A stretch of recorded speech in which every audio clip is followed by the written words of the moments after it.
నమస్కారం. ప్రేక్షకులందరికీ శుభోదయం. ఈనాటి శుభయోగం శీర్షికన స్కంద పంచమి కుమార షష్ఠి పర్వదినం సందర్భంగా ఎలాంటి విధి విధానాలు పాటించాలో, తద్వారా ఎలాంటి ప్రయోజనాలు సిద్ధింపజేసుకోవచ్చో పరిశీలిద్దాం. ఈరోజు ఉదయం పూట పంచమి తిథి ఉంది కాబట్టి దీన్ని స్కంద పంచమి అనే పేరుతో పిలుస్తారు. ఆ తర్వాత షష్ఠి తిథి వచ్చింది కాబట్టి కుమార షష్ఠి అనే పేరుతో పిలుస్తారు.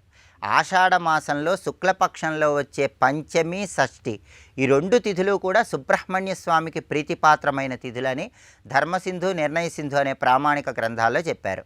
పంచమి షష్ఠి ఈ రెండు తిథులు కలిసి వచ్చినాయి కాబట్టి తిథిద్వయం ఏర్పడింది కాబట్టి ఈరోజు స్కంద పంచమి కుమార షష్ఠి అనే పేరుతో సుబ్రహ్మణ్య స్వామిని ఆరాధన చేయటం ద్వారా సుబ్రహ్మణ్యుడి సంపూర్ణమైన అనుగ్రహం కలుగుతుంది. స్కందుడు అంటే అర్థం ఏంటంటే శత్రువులను శోషింపజేసేవాడు, శత్రువులను భయపెట్టేవాడని అర్థం. శత్రున్ శోషయాతి ఇది స్కందః అంటుంది శాస్త్రం. అంటే శత్రుబాధల తీవ్రతను తగ్గింపజేసుకోవటానికి, శత్రువులను సైతం మిత్రులుగా మార్చుకోవటానికి ఓం స్కందాయ నమః అనే మంత్రాన్ని ఈరోజు వీలైనన్ని సార్లు పఠించాలి. చీలిపోవటాన్ని సంస్కృతంలో స్కందం అనే పేరుతో పిలుస్తారు. పరమేశ్వరుడి దివ్య తేజస్సు రెల్లుగడ్డి పొదల్లో పడి ఆ పరమశివుడి తేజస్సు చీలిపోయినప్పుడు 6 ముఖాలతో సుబ్రహ్మణ్య స్వామి ఆవిర్భవించాడు కాబట్టి ఆయన్ని స్కందుడు అనే పేరుతో పిలుస్తారు. కాబట్టి ఈరోజు ఓం స్కందాయ నమః అనే మంత్రాన్ని పఠించడం ద్వారా తీవ్రమైన శత్రుబాధల నుంచి సులభంగా బయటపడవచ్చు. అలాగే స్కంద షష్ఠి వ్రతము అనే పేరుతో ఈరోజు ఒక వ్రతాన్ని కూడా ఆచరిస్తారు. స్కంద పంచమి కుమార షష్ఠి రెండు ప్రత్యేకతలు కలిసి వచ్చినటువంటి రోజు కాబట్టి స్కంద షష్ఠి వ్రతం అనే పేరుతో ఒక ప్రత్యేకమైన వ్రతం చేస్తూ కేవలం నీటిని మాత్రమే స్వీకరిస్తూ ఉపవాసం ఉండి సుబ్రహ్మణ్య స్వామిని పూజించటం అనేటటువంటిది శాస్త్రాల్లో చెప్పారు. అలా చేయటం ద్వారా ఆయురారోగ్య అష్టైశ్వర్యాలను సిద్ధింపజేసుకోవచ్చు. అలాగే సుబ్రహ్మణ్య స్వామికి కుమారస్వామి అనే పేరుంది. కుశ్చితః మారహ ఇది కుమారహ అన్నారు. మారహ అంటే మన్మధుడు, కుశ్చితః అంటే వ్యర్థం చేసేవాడు.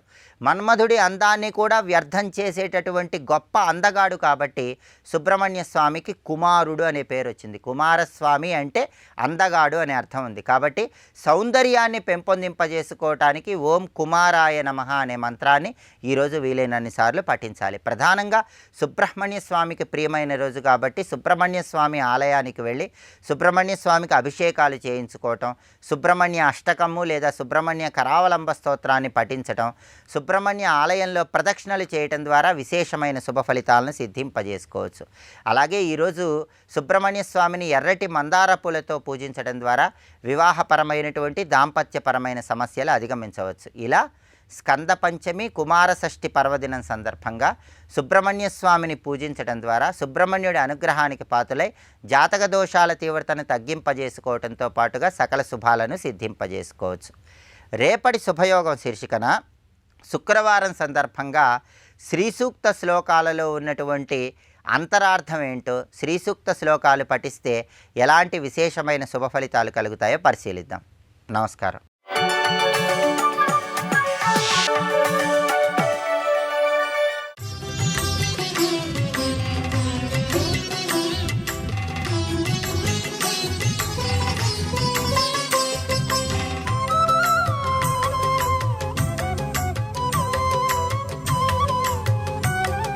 విష్ణునా అధిష్ఠితం క్షేత్రం శివసాన్నిధ్యకారకం మహాశక్తి ప్రభావాఢ్యం శక్తి ప్రాధాన్య వైభవాత్.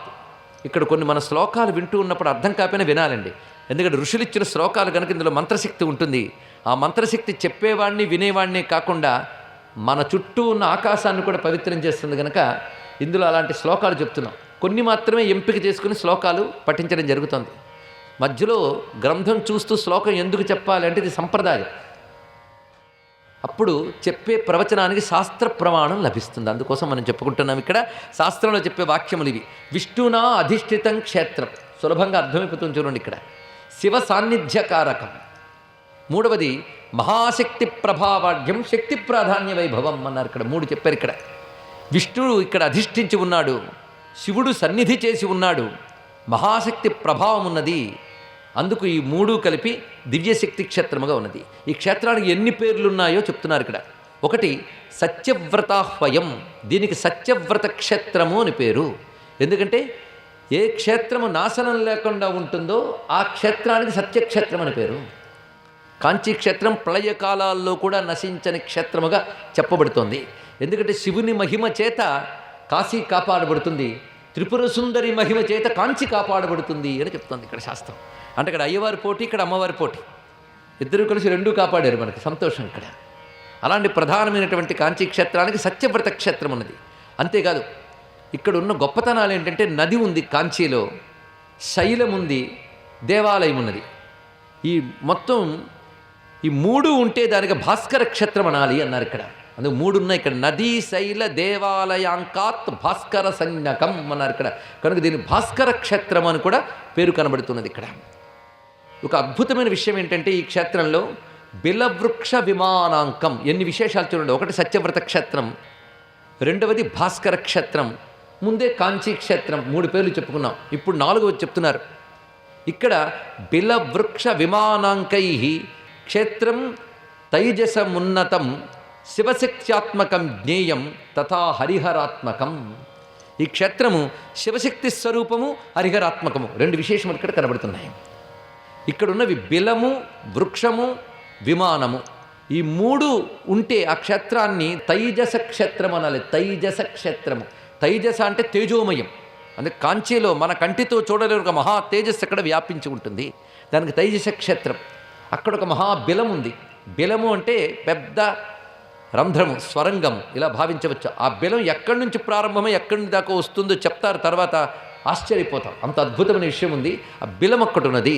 బిలం వృక్షం అంటే పరమేశ్వర శక్తి బిల రూపంలో, వృక్ష రూపంలో, విమాన రూపంలో ఉంటుంది. విమానము అంటే గోపురము ప్రధానంగా, దాంతో కూడిన ఆలయం. కనుక బిల వృక్ష విమానముల గొప్పతనం చేత దీన్ని తైజస క్షేత్రము అని అంటారు. అదేవిధంగా ఇక్కడున్న విశేషమైనటువంటి అమ్మవారి యొక్క మూడు రూపములు కలిసి ఉన్నాయి కనుక దీనికి కైలాస క్షేత్రము, వైకుంఠ క్షేత్రము, శ్రీమన్నగరము అని మూడు పేర్లు చెప్తున్నారు ఇక్కడ. ఎంత అందమైన భావం చెప్తున్నారు చూడండి. అపారమైన అనంతమైన కాంచీ క్షేత్ర మహిమలో సారం తీసుకుని మీకు అందించే ప్రయత్నం ఇక్కడ జరుగుతున్నది జగద్గురువుల అనుగ్రహం చేత. కైలాసోపిచ వైకుంఠం ఆది శ్రీపుర మందిరం భూమౌ తత్రేవ లక్ష్యంతే నాణ్యక్షేత్రే కదాచన. భారతదేశంలో ఏ క్షేత్రానికి ఆ క్షేత్రం ప్రత్యేకత, స్పెషాలిటీ. అన్ని క్షేత్రాలు ఒక్కలాంటివి కావు, గుర్తుపెట్టుకోండి. ప్రతిదీ గొప్పదే, దేని గొప్పతనం దానిది. అలా దేని గురించి చెప్పినా అదే పరిపూర్ణం అనిపించేటంత గొప్పతనం ప్రతి క్షేత్రానికి ఉన్నది ఇక్కడ భారతదేశంలో. నది, శైల, దేవాలయ, బిల, వృక్ష, విమాన, హరి, హర, శక్తి మూడు ఉన్నాయి ఇక్కడ. అందుకే ఇది కైలాసోపిచ వైకుంఠం ఆది శ్రీపుర మందిరం. ఈ కాంచీపురమే కైలాసం అని చెప్పబడుతుంది, వైకుంఠము అని చెప్పబడుతుంది, ఆది శ్రీపురం అని చెప్పబడుతుంది. ఆది శ్రీపురము అంటే మణిద్వీపము లేదా శ్రీమన్నగరము అని చెప్పబడుతున్నది. ఆ స్వరూపం ఇది. కనుక భూమి యందు మణిద్వీపం చూడాలంటే కాంచీక్షేత్రాన్ని ఆశ్రయిస్తే చాలు, ఇంకేం కావాలి ఇక్కడ. అందుకు భూమము తత్రైవ లక్ష్యంతే నాణ్యక్షేత్రే కదాచన. ఈ మూడు కలిసి కనబడుతున్న క్షేత్రం కాంచీపురం మాత్రమే, ఇంకెక్కడా లేదు అని వివరిస్తున్నారు ఇక్కడ. ఇలాంటి దివ్యక్షేత్రంలో ఎంతమంది మహాత్ములు తిరుగుతూ ఉంటారంటే మోక్షకాంక్ష కలిగినటువంటి సిద్ధులు, ఋషులు, అమరులు ఈ కాంచీ క్షేత్రంలో ప్రచ్ఛన్న రూపాలతో తిరుగుతూ ఉంటారు. అంటే మన మామూలు కంటికి కనబడిన తేజస్సు రూపాలతో తిరుగుతూ ఉంటారు. ఎందుకంటే ఇది మోక్షనగరి. మొత్తం 8 మోక్షపట్టణాలు చెప్పుకున్నాం. దక్షిణాపథంలో ఒకే ఒక్క మోక్షపట్టణం కాంచీపురం మనం చెప్పుకున్న దాంట్లో. ఇది అఖండ కాంచీ మండలం యొక్క వైభవం. ఇక్కడ ఒక అద్భుతమైన నది కొంత దూరంలో ప్రవహిస్తూ ఉన్నది. దీన్ని ప్రస్తుతం పాలేరు అని వ్యవహరిస్తారు. పాలేరు అంటే పాల నది. ఏరుకి నదికి తెలుసు, మన సంస్కృతంలో నది, తెలుగులో ఏరు అంటాం. పాలేరు, పాలేరు నది. దీని గురించి చాలా అద్భుతమైన ప్రభావవంతమైన విషయం కనబడుతుంది. దీనికే క్షీరోష్ణి లేదా పయోష్ణి అనే పేర్లు మనకి పురాణాల్లో కనబడుతున్నాయి. ఈ క్షీర నది ఇది ఎలా తయారైందో ఇక్కడ వివరించారు. ఇక్కడ ఒకప్పుడు బ్రహ్మదేవుడు సుబ్రహ్మణ్య స్వామి దగ్గర ఓడిపోయాడు. ఎందుకంటే బ్రహ్మగారు ఏమనుకున్నారంటే నేనే సృష్టికర్తని అనుకున్నట్టు ఆయన. కానీ శివపుత్రుడైన సుబ్రహ్మణ్యుడు ఆయన అహంకారాన్ని మొట్టికాయ పెట్టి ఒకసారి చెరసాల్లో బంధించాడు. బంధించిన తర్వాత అన్నాడు బ్రహ్మగారు, నన్ను నువ్వు బంధించేవు, ఈ సృష్టి ఆగిపోతుందేమో అన్నాడు. ఆ మాత్రం సృష్టి నా బంటు చేస్తాడులే అన్నట్టు ఆయన. ఎందుకంటే నువ్వు చతుర్ముఖ బ్రహ్మవైతే నువ్వు షణ్ముఖ బ్రహ్మనని చెప్పాడు ఆయన.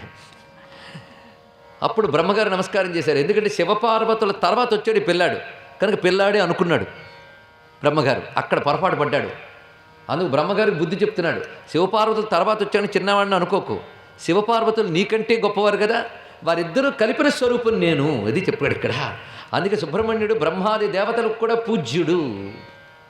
ఆ విషయం బ్రహ్మగారు తెలుసుకోలేపారు. అందుకే సుబ్రహ్మణ్యుడు తన బంటు చేత చేసిన సృష్టి బ్రహ్మ చేసిన సృష్టి కంటే గొప్పగా ఉందట. అప్పుడు అహంకారం అణగింది. అప్పుడు శివుడు వచ్చి విడిచిపెట్టే అన్నాడు. తండ్రి చెప్పిన మాటను పాటిస్తూ సుబ్రహ్మణ్యుడు బ్రహ్మదేవుని విడిపించాడు. అంటే అహంకారానికి శిక్ష వేశాడే తప్ప మరేం కాదు. అప్పుడు బ్రహ్మదేవుడు ఏమన్నాడంటే, నువ్వు నాకు గురువువి అని భావించాడు ఇక్కడ. కనుక మన గురు పరంపరలో ఒక గురువు ఇవాళ వచ్చాడు. కామాక్షి అయిన తర్వాత గురువు చెప్పడం కాదు, ఏ రోజుకు ఆ రోజు ఇద్దరు కలిసి వస్తూ ఉంటారు ఇక్కడ. ఎందుకంటే మన సమస్త విజ్ఞానానికి ఆది గురువు పరమేశ్వరుడే.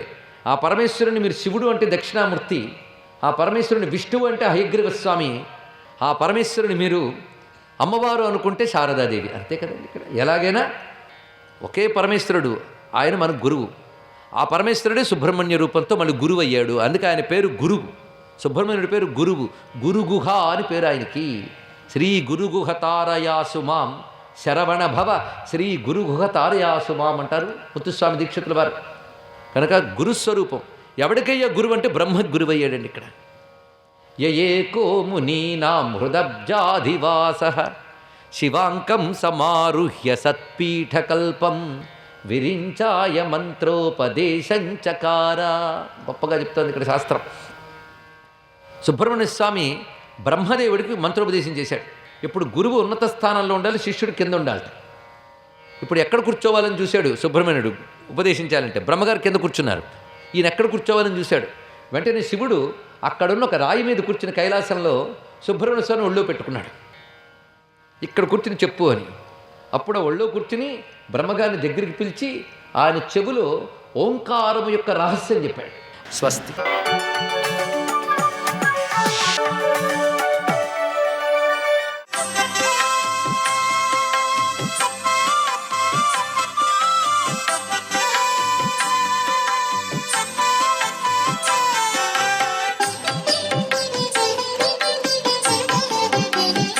ఓం నమో నారాయణాయ. ఓం నమః శివాయ. శ్రీమాత్రే నమః.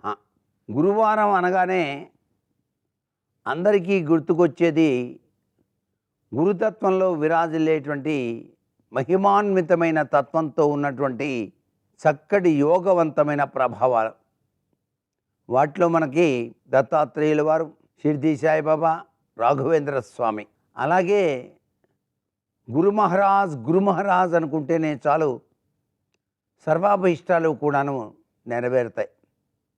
గురువుల యొక్క లీలామృత తత్వ గ్రంథ పఠనం సర్వవిధ శ్రేయోదాయకం కూడా. అందుకనే ప్రతి వాళ్ళు కూడాను గురువుకి సంబంధించినటువంటి గ్రంథాల పఠనం నిత్యం కూడాను ఆచరించడం వలన వారి జీవితాల్లో ఆనందతత్వం విరాజిల్లుతుంది. 10 మందికి ఆ గురువుల యొక్క లీలామృత తత్వాల వెనకాల దాగిన అంతరార్థాల్ని గనక చెప్పినట్లయితే ఎనలేని ఆనందం, అనిర్వచనీయమైన అనుభూతులు కూడాను కలిగి తీరుతాయి అంటోంది శాస్త్రం. భారతీయ సనాతన సంస్కృతిలో ఇంతటి మహిమాన్వితమైనటువంటి గురువులు కోకొల్లలుగా ఉద్భవించారు. దానిలో మనకి అందరూ ప్రస్తుతం షిర్డీ సాయిబాబాను, అలాగే అక్కల్కోట్ మహారాజ్, మాణిక్య ప్రభు మొదలైనటువంటి గురువుల పేర్లు చాలా విశేషకరమైన ప్రభావాన్ని ప్రసాదిస్తాయి. వాటిని మనసు నిండా తలుచుకున్నా చాలు గురువారం నాడు అద్వితీయమైన మానసిక ఆనందంతో పాటుగా మన జీవితంలో సంభవించేటువంటి దురదృష్టాలు కూడాను తొలగిపోతాయి. జీవితంలో అదృష్టం అనేది సంభవించడానికి గురుచరిత్ర లీలామృత తత్వాలు ఎంతగానో మానవాడికి సహకరిస్తున్నాయి. అందుకనే ప్రతినిత్యం కూడాను కొద్దిసేపైనా సరే ఆ యొక్క సంకీర్తనలను మనసు నిండా పాడుకున్నట్లయితే దత్తాత్రేయుని అవతారమితడు. ఆహా, అద్భుతవంతమైనటువంటి పదం. ఊరికే అలా అనుకున్నా చాలు మనసంతా కూడాను చాలా ఆనందమయంగా మారిపోతుంది కదా. మరి సర్వే జనా సుఖినో భవంతు.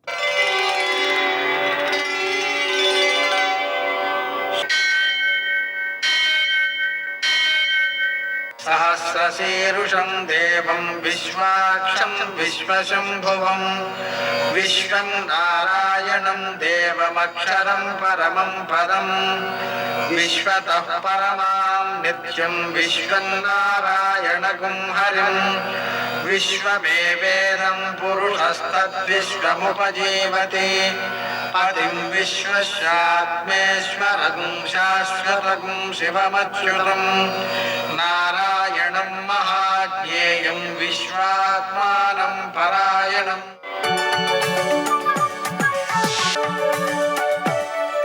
సూర్యశౌర్యమథేందురింద్రపదవీ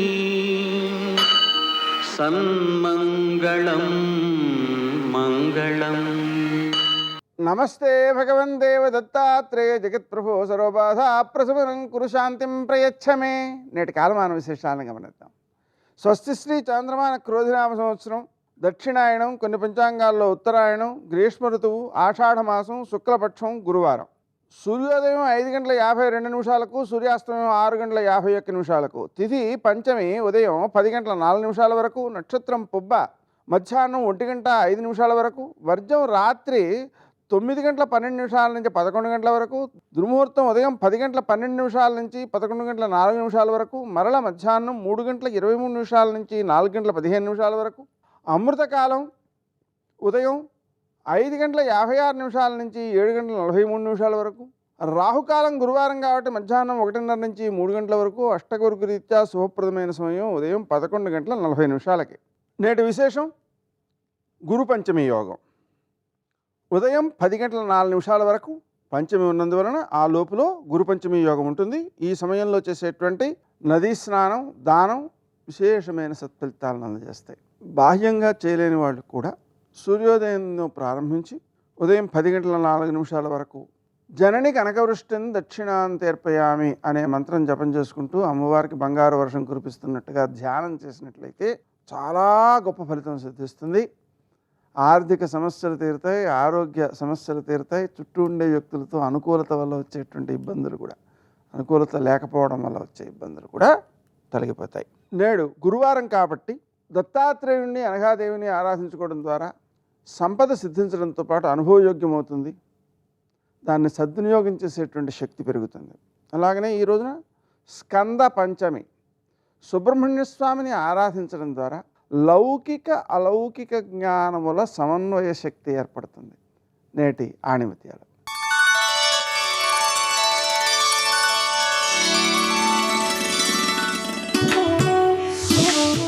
ఆకాశం ఎంత విశాలంగా ఉన్నా నక్షత్రాలకే విలువ ఎక్కువ. మనిషి ఎంత శ్రీమంతుడైనా గుణానికి, వ్యక్తిత్వానికే విలువ ఎక్కువ.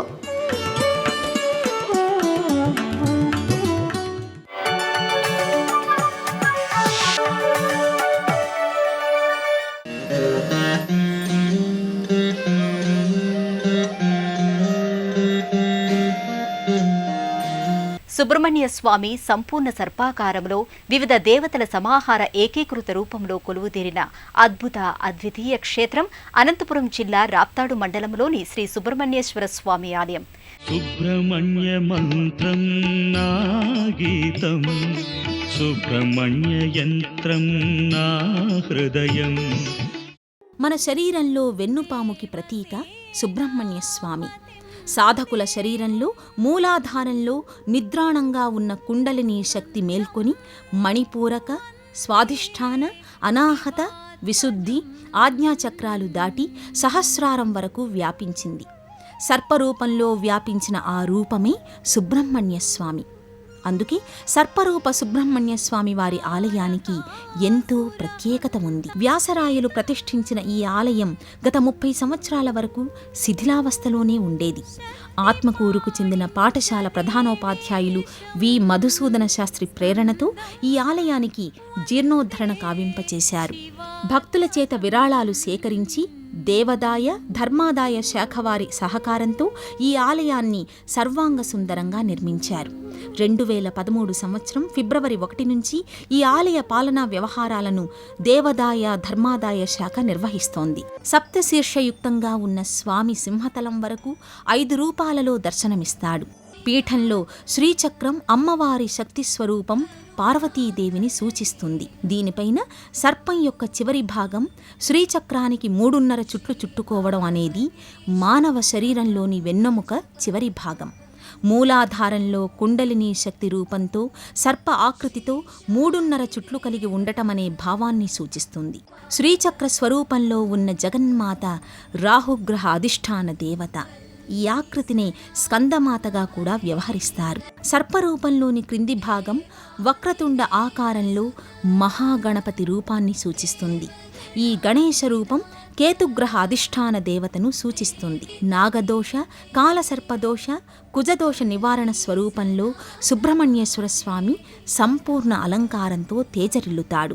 సర్పరూపమైన శిరస్సు భాగాన 7 శీర్షాలు కలిగి నాగరూపంతో పడగ విప్పిన రూపం ఎంతో ఆకట్టుకుంటుంది. సుందర రూపా సుబ్రహ్మణ్య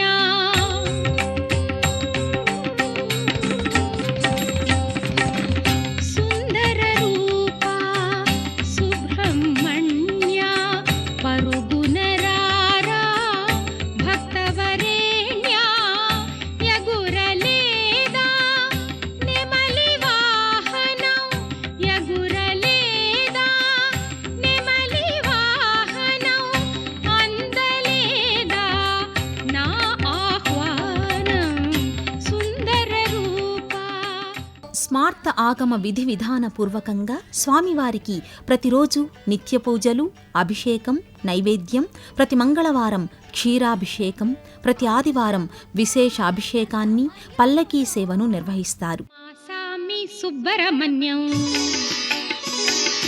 మేం చేసుకున్న పుణ్యం మాసామి సుబ్రహ్మణ్యం మేం చేసుకున్న పుణ్యం బల్లెమ్మని బుల్లెమ్మని అడవి మల్లి సెల్లమ్మని బల్లెమ్మని బుల్లెమ్మని అడవి మల్లి సెల్లమ్మని అల్లి బిల్లి ఊసులాడి పెళ్ళాడా అల్లి బిల్లి ఊసులాడి పెళ్ళాడా మాయందరికీ సుట్టనిపోయా మాసామి సుబ్రహ్మణ్యం మేం చేసుకున్న పుణ్యం. పంపనూరు శ్రీ సుబ్రహ్మణ్యేశ్వర స్వామి క్షేత్ర దర్శనం భక్తులకు సకల మనోభీష్టప్రదం, ఇహపర సౌఖ్యకారకం. ఓం శరవణ భవ.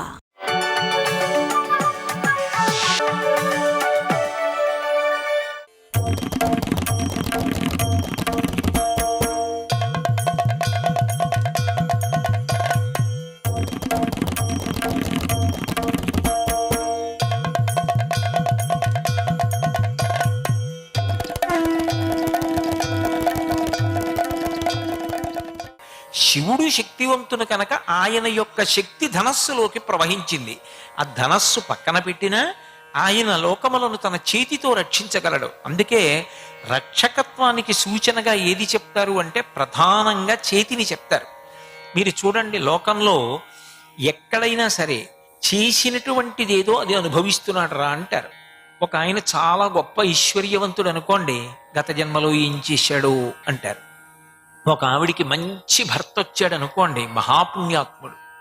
అటువంటి భర్త వచ్చాడు అనుకోండి, గత జన్మలో ఎన్ని నోవులు నోచిందో అటువంటి భర్తకి ఇల్లాలైందంటారు. మంచి బిడ్డల్ని కందనుకోండి, గత జన్మలో ఏం చేసిందో ఇంత మంచి బిడ్డల్ని కందంటారు. చెయ్యడము అన్నప్పుడు కర్ర, చేయుట, కర్రము, చెయ్యి, చెయ్యడానికి ఉపయోగపడేదేదో అదే చెయ్యి. ఈ చేత్తో చేసిందేదో అదే సుఖమునకు దుఃఖమునకు కారణమవుతుంది. ఈ చెయ్యి ఇలా చూపించి 10 మందిని బాధ పెట్టాననుకోండి, అదే నా బాధకి కారణమవుతుంది. ఈ చెయ్యి మీరేం బెంగపెట్టుకోకండి, నేనున్నానని కనీసం వాళ్ళని శాంతంగా ఉండేటట్టుగా, వాళ్ళు తమ బాధ మరిచిపోయేటట్టుగా నేను నా చేత్తో అభయం చూపించి వాళ్ళకి అక్కడికి వెళ్ళాననుకోండి, అదే నా సుఖమునకు కారణమైన పుణ్యమవుతుంది. ఈ చేత్తో చేసిందేదో అదే సుఖదుఖములకు కారణము. ఈ చేయి రక్షణ హేతు. నా బిడ్డలు ఉన్నారనుకోండి, వాడు పడిపోకుండా ఈ చేత్తో పట్టుకుంటాను. ఈ చెయ్యి పట్టునిస్తుంది, ఈ చెయ్యి రక్షణనిస్తుంది. ఎవరికి?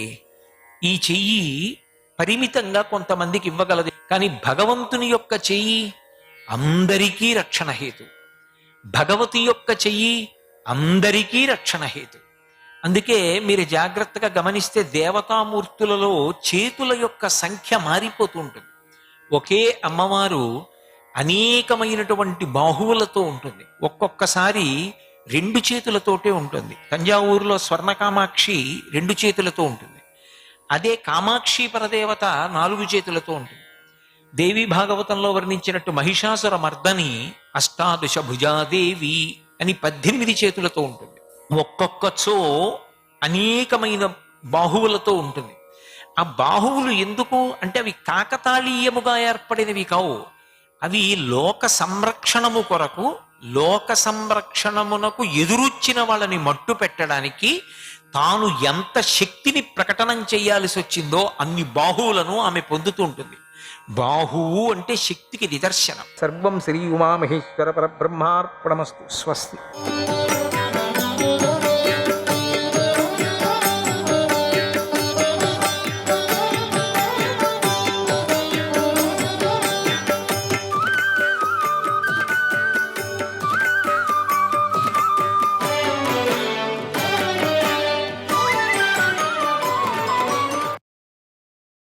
నారాయణం నమస్కృత్య నరం చైవ నరోత్తమం దేవీం సరస్వతీం వ్యాసం తతో జయముదీరయేత్. శ్రీ మహాగణపతే నమః. శ్రీకృష్ణాయ పరమాత్మనే నమః. శ్రీ వేదవ్యాసాయ నమః. ఇప్పుడు శాంతి పర్వానికి వచ్చాం. ప్రథమాధ్యాయం ఇప్పుడు మనం వెళుతున్నాం. వైశంపాయనుడు జనమేజయుడికి ఇలా చెప్తున్నాడు. పాండవులు, విదురుడు, ధృతరాష్ట్రుడు, భరతవంశశ్రీలు తమ వారందరికీ కూడా స్నేహితులకు ఉదక ప్రదానాలు చేశారు. కేవలం ఉదక ప్రదానాలు చేస్తే చాలు, మళ్ళీ దానికంతా ఏమీ కావలసిందంతా పదార్థాలు ఇవ్వకపోయినా పర్వాలేదు. ఉదక దానం చేసి ఒక బ్రాహ్మడికి ఒకరోజు అన్నం పెడితే చాలు. చేయకూడదని ఎక్కడా చెప్పలేదు. ఎందుకంటే కొన్ని అక్షోహిణి సైన్యాలు కదా, వాళ్ళంతా ఎవరెవరు ఎక్కడెక్కడ ఎవరెవరు చేస్తారో తెలియదు కదా. కానీ పేరున పెట్టి పిలిచి చేయలేం మనం. ఒకవేళ ఈ 11 అక్షోహిణి సైన్యానికి ఎంతమంది పోయారో దాంట్లో వాళ్ళ పేర్లన్నీ చెప్తుంటే మీకు ఆయస్సు చాలదు, మళ్ళీ ఇంకో 2 జన్మలు ఎత్తాల్సి వస్తుంది. మహాభారత యుద్ధంలో సద్గతి పొందిన వాళ్ళందరికీ జలోదకాన్ని ఇస్తున్నాను అని చెప్పవచ్చు అంతే. జలతర్పణాన్ని చేస్తున్నానని అంత చెప్పుకోవచ్చు అంతే. అయిన తర్వాత మహాత్ములైనటువంటి పాండవులు 1 నెల రోజులు శౌచకర్మలు చేసుకుంటూ ఊరు బయట ఉన్నారు. ఉదక ప్రదానాలు చేసిన ధర్మరాజు దగ్గరకు మహాత్ములైనటువంటి సిద్ధులు, బ్రహ్మఋషులు కూడా అందరూ వచ్చారు. వారిలో వ్యాసుడు, నారదుడు, దేవలుడు, దేవస్థానుడు, కణ్వుడు, వారి శిష్యులు కూడా ఉన్నారు.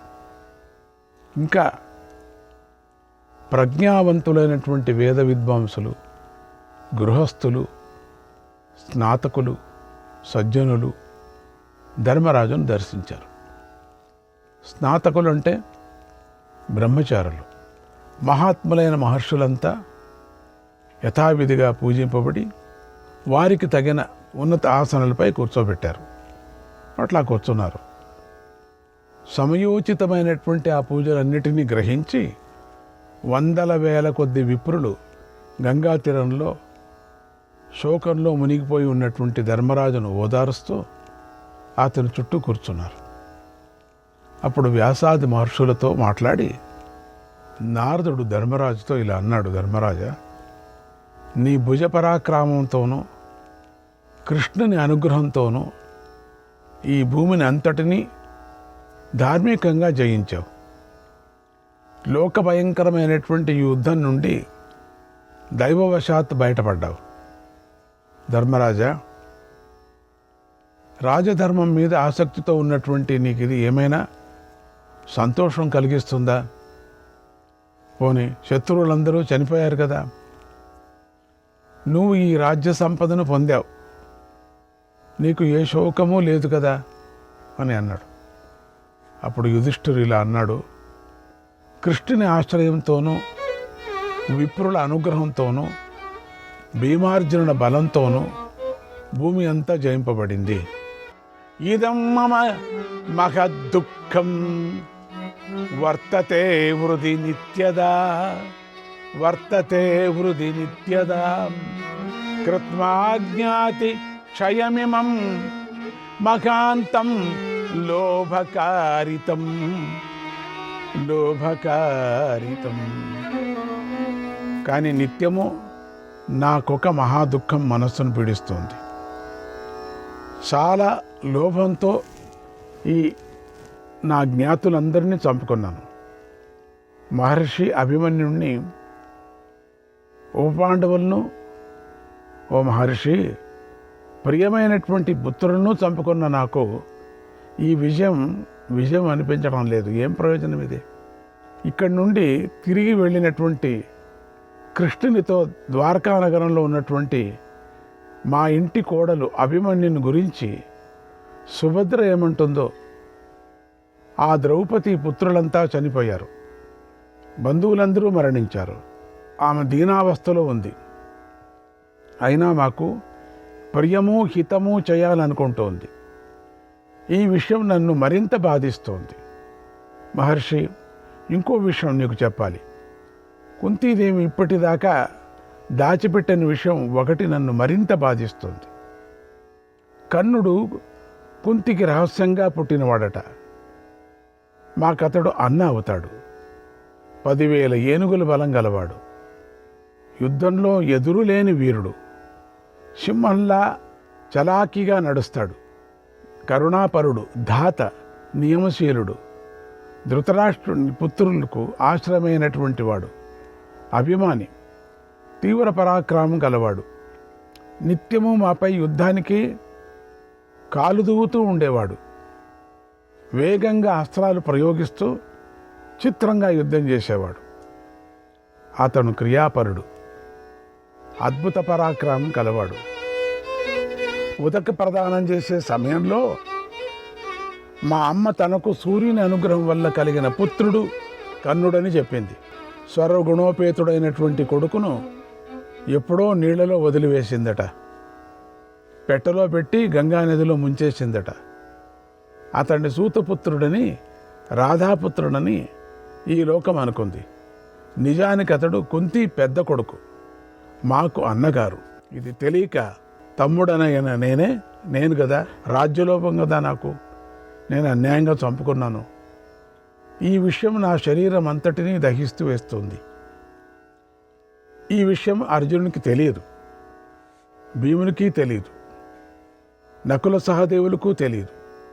కానీ నియమశీలుడైనటువంటి కర్ణుడికి తెలుసు. మాకు యుద్ధం రాకుండా ఉండాలని నీవు నా పుత్రుడువు అని చెప్పటానికి మా తల్లి అతని దగ్గరికి వెళ్ళింది అని విన్నాను. కానీ ఆ మహాత్ముడు కుంతి మాత కోరిక తీర్చలేదట. పైగా తల్లి అయిన కుంతితో ఇలా అన్నాడని కూడా విన్నాను, ఈ యుద్ధంలో నేను దుర్యోధనుని విడవలేను, అది నా పట్ల దుర్జనత్వము, క్రూరత్వము, కృతజ్ఞత కలిగిస్తుంది అని అన్నాడట. యుధిష్ఠిరేణ సంధింహి, యుధిష్ఠిరేణ సంధింహి, యది కుర్యాం మతే తవ, యది కుర్యాం మతే తవ, భీతోరణే శ్వేత వాహాత్, భీతోరణే శ్వేతవాహాత్, ఇతి మాం మంస్యతే జనక, ఇతి మాం మంస్యతే జనక. నీ ఇష్ట ప్రకారం ధర్మరాజుతో నేను కలిస్తే యుద్ధంలో అర్జునుడికి భయపడి ఇలా చేశానని ప్రజలు అనుకుంటారు. అందుచేత యుద్ధంలో కృష్ణ సహితుడైన అర్జునుడిని జయించి తర్వాత ధర్మరాజుతో సంధి చేసుకుంటాను అని కూడా అన్నాడట.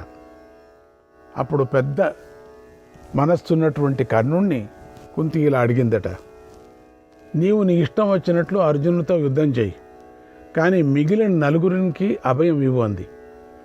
తల్లికి నమస్కరించి అతడు ఇలా అన్నాడట, ప్రాప్తాహన్ విషక్ష్యాం చతురక నఘనిష్యామి తే సుతాన్ పంచైవ హి సుతాదేవి పంచైవ హి సుతాదేవి భవిష్యంతి తవ ధ్రువాగ భవిష్యంతి తవ ధ్రువాగ సార్జునావా హతే కర్ణే సార్జునావా హతే కర్ణే సకర్ణావా హతే అర్జునే సకర్ణావా హతే అర్జునే.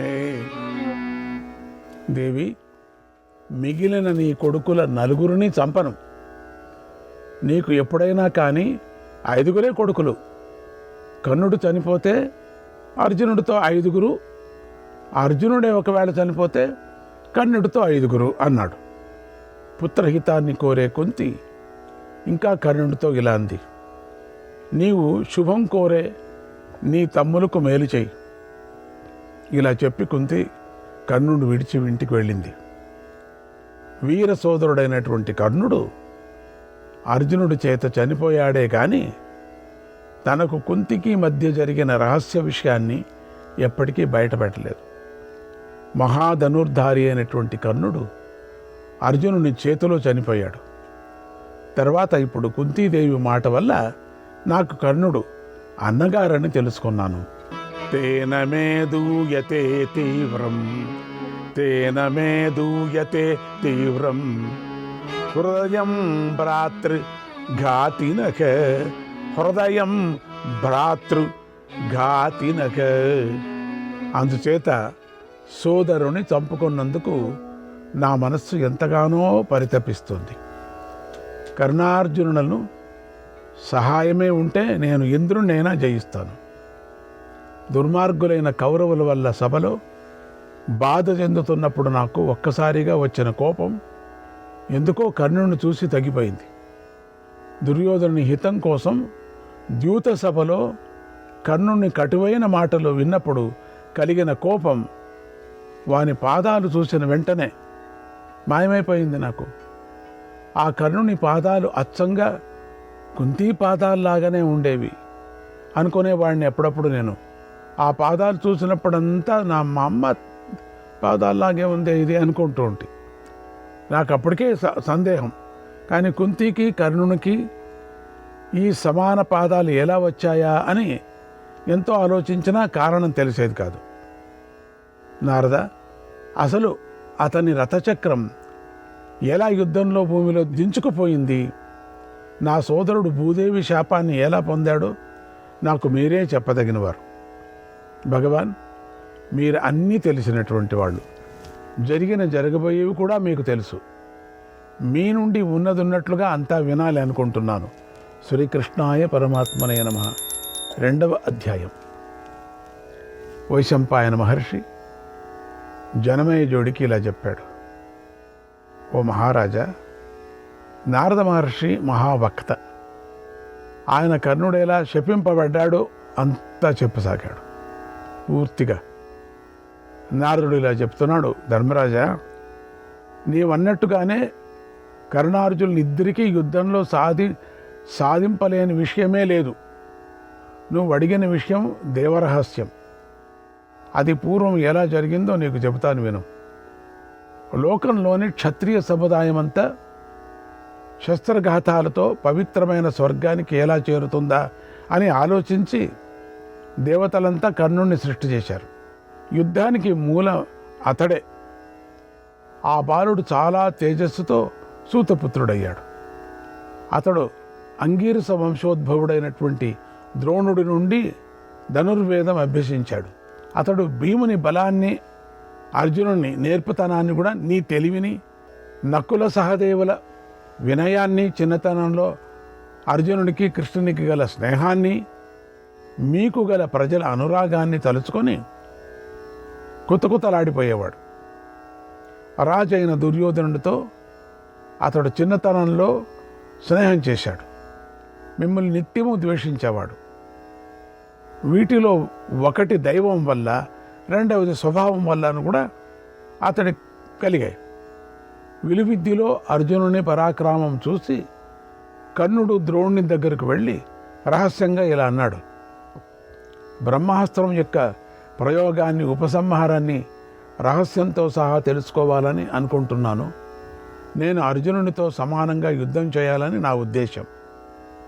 మీ ప్రేమ శిష్యుల మీద, పుత్రుని మీద సమానంగా ఉంటుంది కదా అనే మాట నిశ్చయం. ధనుర్వేద తెలిసిన వారు మీ అనుగ్రహంతో నన్ను అస్త్రాలను నేర్వనివాడు అని అనుకోకూడదు అన్నాడు. అర్జునుడితో సరిసమానం కావాలనే మాటల్లోని కర్ణుని దుష్టబుద్ధిని తెలుసుకొని ద్రోణుడు ఇలా అన్నాడు: యథావిధిగా నియమశీలుడై బ్రహ్మచర్యం పాటించిన బ్రాహ్మణుడు కానీ, తపస్వి అయినటువంటి క్షత్రియుడు కానీ బ్రహ్మాస్త్రం పొందాలి, ఇతరులు ఏ విధంగానూ పొందరాదు అన్నాడు. ద్రోణుడి యొక్క ఆ మాటలు విని కర్ణుడు అతనికి నమస్కారం చేసి అక్కడి నుండి వెంటనే మహేంద్ర పర్వతం మీద ఉన్నటువంటి పరశురాముని దగ్గరికి వెళ్ళాడు. అతడు పరశురాముడి చేరి శిరస్సు వంచి నమస్కరించి, నేను భృగు వంశంలో పుట్టిన బ్రాహ్మణుడి అని చెప్పుకొని అతన్ని చేరాడు. పరశురాముడు అతని గోత్రాధికమంతా అడిగి తెలుసుకున్నాడు. ఎంతో ప్రీతి చెంది, సరే నీకు స్వాగతం, ఇక్కడే ఉండు అని కర్ణుని శిష్యుగా చేర్చుకున్నాడు, శిష్యుడిగా. తత్ర కర్ణస్య వసతః, తత్ర కర్ణస్య వసతః మహేంద్రే స్వర్గ సన్నిభే, మహేంద్రే స్వర్గ సన్నిభే గంధర్వే రాక్షసైర్యక్షైః దేవైశ్చాసీత్ సమాగమః, దేవైశ్చాసీత్ సమాగమః. స్వర్గ సమానమైన మహేంద్ర పర్వతం మీద ఉన్నప్పుడే కర్ణునికి దేవతలతో, రాక్షసులతో, యక్షులతో, గంధర్వులతో కలయిక ఏర్పడింది. కర్ణుడు అక్కడే పరశురాముని నుండి యథావిధిగా ధనుర్వేదం అభ్యసించాడు.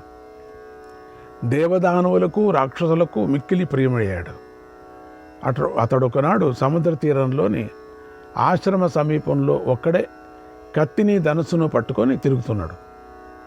అనుకోకుండా అతడు అగ్నిహోత్రం చేసుకొని ఒక బ్రాహ్మణుని, హోమధేనువును తెలియక చంపాడు. తెలియక చంపానని తెలుసుకొని ఆ విషయం ఆ బ్రాహ్మణునికి చెప్పాడు. కర్ణుడు ఆ బ్రాహ్మణుని వేడుకుంటూ ఇలా అన్నాడు: భగవన్, మీ ధేనువుని తెలియక చంపాను నేను, నన్ను అనుగ్రహించండి అంటూ పదే పదే బ్రతిమాలాడు. ఆ బ్రాహ్మణుడు కోపించి మాటలతోనే బెదిరిస్తున్నట్లు ఇలా అన్నాడు: దురాచార, నీవు చంపదగిన వాడవు. ఏన విస్పర్ధసే నిత్యం, ఏన విస్పర్ధసే నిత్యం యదర్థం ఘటసే నిశం, యదర్థం ఘటసే నిశం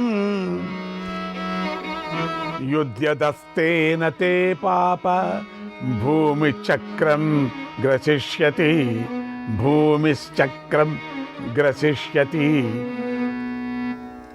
నీవు ఎవరితో నిత్యము పోటీ పడుతున్నావో, ఏ పని కోసం సదా ప్రయత్నిస్తున్నావో, ఎవరిని జయించాలని అనుకుంటున్నావో అతనితో యుద్ధం చేసేటప్పుడు నీ రథచక్రం భూమిలో దిగబడిపోతుంది. శ్రీకృష్ణాయ పరమాత్మనే నమః.